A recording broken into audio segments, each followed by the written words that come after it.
సంస్థను అక్రమాల టెండర్ల నుంచి సింగరేణి సంస్థను సింగరేణి కార్మికులకు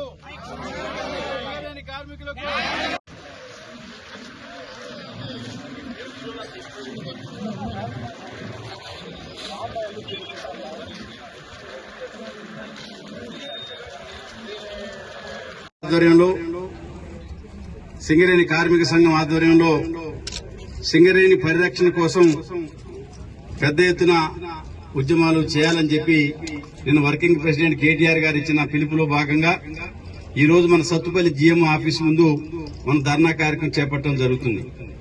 దీనికి ప్రధానమైన కారణం కాంగ్రెస్ పార్టీ ప్రభుత్వం అధికారంలోకి వచ్చిన తర్వాత సింగరేణిలో జరుగుతున్న అన్ని రకాల టెండర్లని రద్దు చేయాలని, ఓపెన్ కాస్ట్ లో ఏదైతే ఓవర్ బర్డెన్ తీయడానికి టెండర్లు వేస్తున్నారో వాటిలో పారదర్శకత లోపించింది. గతంలో బీఆర్ఎస్ పార్టీ గాని, గతంలో కాంగ్రెస్ ప్రభుత్వం ఉన్నప్పుడు గాని అన్ని టెండర్లు కూడా లెస్కేసేవారు. కానీ వాళ్ళ కాంగ్రెస్ పార్టీ ప్రభుత్వం అధికారంలోకి వచ్చిన తర్వాత ఎక్సెస్ కి టెండర్లు వేస్తూ ఈ సింగరేణి సంస్థ యొక్క మనుగడకే ప్రశ్నార్థకంగా ఈ రోజు ఈ ప్రభుత్వం పాల్పడటం జరుగుతున్నది. అందుకనే సింగరేణి సంస్థని కాపాడుకోవాల్సిన బాధ్యత ఒక కార్మికులదే కాదు, సింగరేణి ప్రాంతంలో అనేక మంది, ఇది ప్రభుత్వ రంగం, చాలా మందికి ఉపాధి కల్పిస్తుందని భూములు ఇచ్చిన ఎంతో మంది త్యాగదనుల యొక్క ఫలితం మరి కాపాడుకోవాల్సిన బాధ్యత మనందరిపైన ఉన్నది. ఈ మధ్య కాలంలో అవినీతికి కేంద్ర బిందువైన నైనీ బ్యాక్ ఏదైతే టెండర్లను రద్దు చేయడం జరిగిందో ఆ యొక్క విధంగానే మరి పత్రికల్లో వచ్చిన తర్వాత, ప్రతిపక్షాలు ఆందోళన చేసిన తర్వాత ఈ రోజు నైనీ బ్లాక్ లో టెండర్లను రద్దు చేయడం జరిగింది. ఒక సైట్ విజిట్ పేరుతో ఒక పెద్ద కార్యక్రమాన్ని ఎన్నడలేని విధంగా ఒక కొత్త నిబంధన పెట్టి అనుకున్న వారికి టెండర్లు కట్టబెట్టే దానికోసం ఈ రోజు సింగరేణి సంస్థ మరి హై లెవెల్లో ఒక రాజకీయ నిర్ణయం తీసుకోవటం వల్ల ఎవరైతే సైట్ విజిట్ కు వస్తున్నారో వాళ్ళ యొక్క కంపెనీలను బెదిరించి టెండర్లు వేయకుండా ఈ రోజు ప్రభుత్వం మరి అనుకున్న వాళ్ళకి టెండర్లు ఇచ్చే విధంగా ఎన్నడూ లేని ఒక కొత్త నిబంధనని పెట్టడం జరిగింది. అర్హత ఉన్న కంపెనీలను పక్కకు పెట్టి అధికారానికి దగ్గరైన అనర్హ సంస్థలకు టెండర్లు కట్టబెట్టే ప్రయత్నాలు జరుగుతా ఉన్నాయి. అందుకనే గతంలో మైనస్ టెండర్లు పడిన చోట ఇప్పుడు అంచనాల విలువ కన్నా ఎక్కువ ధరలకు టెండర్లు వేసి సింగరేణి సంస్థకు భారీ నష్టం చేకూర్చే ప్రయత్నాలు చేస్తున్నారు. ఈ సంస్థను కాపాడుకోవాల్సిన బాధ్యత ప్రతి ఒక్కరిపైన ఉన్నది. ఈ రోజు మరి ఎక్కడ లేని విధంగా కొత్త నిబంధనలు పెట్టి తనకు కావాల్సిన కంపెనీలకు టెండర్లు దక్కే విధంగా చేస్తున్న ఈ ప్రయత్నాల్ని వెంటనే మానుకోవాలి. కేంద్ర ప్రభుత్వానికి కూడా 49% వాటా ఉంది. ఈ రోజు సింగరేణి సంస్థలో జరుగుతున్న ఈ అవినీతి మీద సిబిఐ ఎంక్వైరీ సిట్టింగ్ జడ్జితో విచారణ జరపాలని చెప్పి కిషన్ రెడ్డి గారిని కూడా మనం డిమాండ్ చేయాల్సిన బాధ్యత ఉంది. ఇవాళ బీజేపీ కాంగ్రెస్ కుమ్మక్కు కాకపోతే ఇంత పెద్ద ఎత్తున అవినీతి జరుగుతున్నా, ఇంత పెద్ద ఎత్తున టెండర్లో గోల్మాల్ జరుగుతుంటే 49% వాటా ఉన్న కేంద్ర ప్రభుత్వం ఎందుకు వినకుండిపోతుందో సమాధానం చెప్పాలా. ఇవాళ బీజేపీ రాష్ట్ర అధ్యక్షుడు కూడా మరి డిమాండ్ చేశాడు దీని మీద సిట్టింగ్ జడ్జితో ఎంక్వైరీ చేయాలని. అందుకనే తప్పకుండా ఈ యొక్క సింగరేణి సంస్థలో జరుగుతున్న ఈ దోపిడీ మీద మరి ఈరోజు ప్రభుత్వం ఎంక్వైరీ వేయాలి. గతంలో కేసీఆర్ గారు అధికారంలో ఉన్నప్పుడు సింగరేణి కార్మికులకు లాభాల్లో వాటాలు ఇవ్వడం జరిగింది.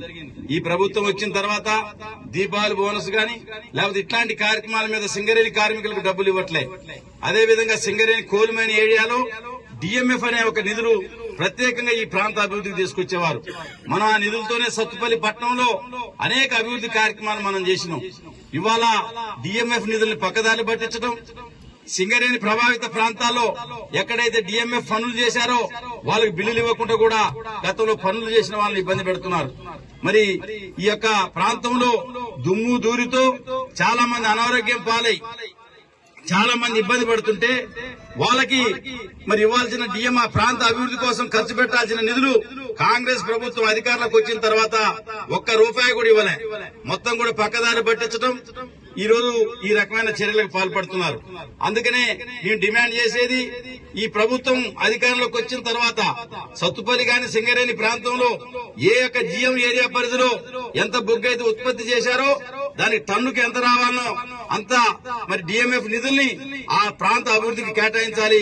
నిధులు పక్కదారి పట్టించే ప్రయత్నాన్ని కూడా మేము తీవ్రంగా వ్యతిరేకిస్తున్నాం. దాంతో పాటుగా ఈ రోజు ఈ యొక్క కాంగ్రెస్ ప్రభుత్వం అధికారంలోకి వచ్చిన తర్వాత ఈ సింగరేణి సంస్థని మరి నిర్వీర్యం చేసే ప్రయత్నం చేస్తున్నారు.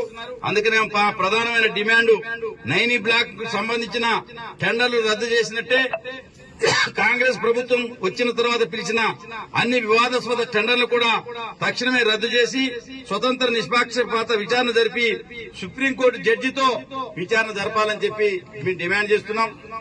ఇప్పుడు జిఎం గాని కూడా కలబోతున్నాం.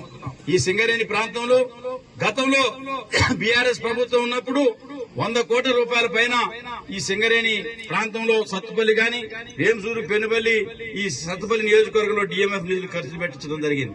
అదేవిధంగా సింగరేణి ప్రాంతంలో మరి ఈ యొక్క జిఎం ఆఫీసు రావడానికి కూడా ప్రధానమైన కారణం మేమే. ఆ రోజు ఇవాళ ఓపెనింగ్ చేయొచ్చు కానీ దీనికి శంకుస్థాపన కూడా నేనే చేశా. అంటే ఈ ప్రాంతంలో సత్తుపల్లిలో జిఎం ఆఫీస్ వస్తే ఇక్కడే ఆ హాస్పిటల్ కూడా సింగరేణి కార్మికుల కోసం ప్రజల కోసం వస్తుంటది. అదేవిధంగా జిఎం ఆఫీస్ ఇక్కడే ఉంటే ఈ ప్రాంతంలో ఉన్న బొగ్గు ఎంతైతే ఉత్పత్తి జరుగుతుందో ఆ నిధులు కూడా ఇక్కడికి వస్తాయి.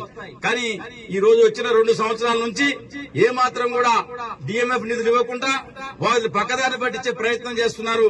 అందుకనే డిఎంఎఫ్ నిధులను కూడా కాంగ్రెస్ ప్రభుత్వం అధికారంలోకి వచ్చిన ఈ 2 సంవత్సరాల కాలంలో సత్తుపల్లి ఏరియాలో ఎంతైతే మరి బొగ్గు ఉత్పత్తి జరిగిందో దానికి తగిన డిఎంఎఫ్ నిధుల్ని కలెక్టర్ అకౌంట్స్ లో జమ చేయాలి.